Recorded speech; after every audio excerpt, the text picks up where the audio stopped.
Will Ulster Rugby play in next season's Champions Cup? We're not sure yet. Ulster's regular Guinness PRO14 season is over. All that's left to, possibly, face is the European playoff against Ospreys.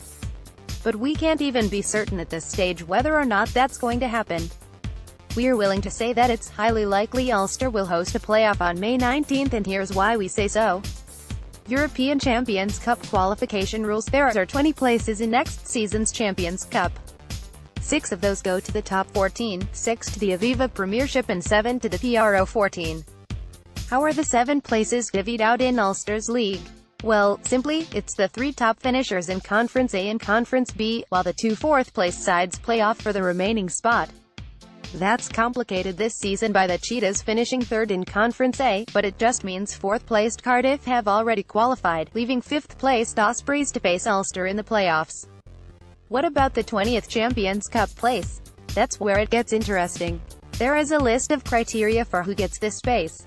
It's worked out like this: A. Champions Cup winner, if not already qualified, Leinster, Racing 92, both already qualified. E. Challenge Cup winner, if not already qualified, Cardiff Blues, Gloucester, Cardiff already qualified. E. Challenge Cup losing finalist, if not already qualified, Cardiff Blues, Gloucester, Cardiff already qualified. IV. Playoff match between the losing Challenge Cup semi-finalists, if not already qualified, Section PAL, POW, and Newcastle, Newcastle already qualified. V. Highest ranked non-qualified club by virtue of league position from the same league as the Champions Cup winner, Ulster, as yet unknown French club. So, what?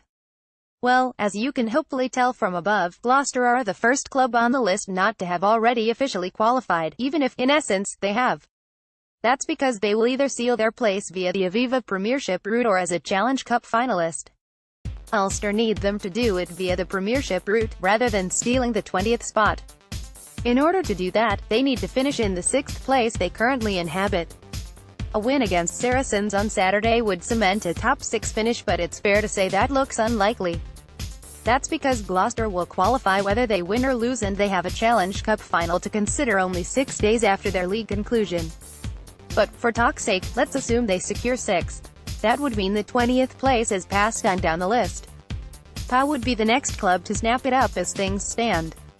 Again, there are complications. They're currently 8th in the top 14 with 1 round of fixtures to go.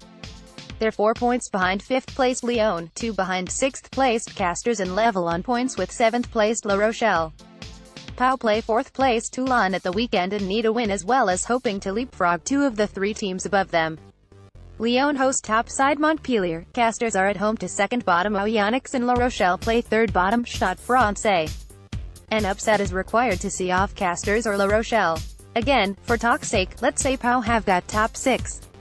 Well, if both of those happen, Ulster would receive the 20th spot only if Leinster win the Champions Cup via the 5th criterium outlined by the Champions Cup qualification rules. Ulster will qualify for the Champions Cup without the need for a playoff only if 1. Gloucester finish 6th in the Aviva Premiership. 2. POW beat Toulon and finish in the top 6 of the top 14. 3. Leinster win the Champions Cup. For clarity, Ulster would pick up the 20th spot rather than Ospreys because they earned 62 PRO14 points to Ospreys 44. Belfast Telegraph.